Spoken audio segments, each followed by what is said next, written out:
अभी हमारी अलीगंज बाजार तो जैसे अलीगंज बाजार जो नज़ारा आती करमन के तेजी से देखने के मिल रहा लो।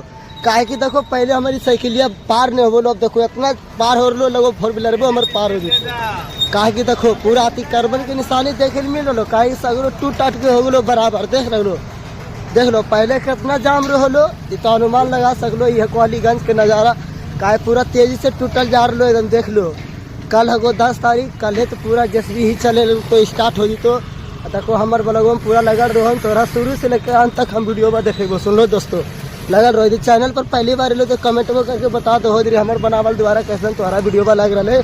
हम मगही पवन के सैनिक के फॉलो करके रखो, तोरा रोज वो नया नया वीडियो अपलोड मिलते हमारे ही चैनल पर। लगल रहो वीडियो में दबा कर लाइक करो, कमेंट में करो, शेयर करो। प्रशासन सब देखो मिलल है को। तो पूरा अलीगंज में अतिक्रमण तेजी से फैल रहा है, जिस तरह कोरोना फैला है देखिए टूट रहा है पूरा। दोस्तों देखिए पूरा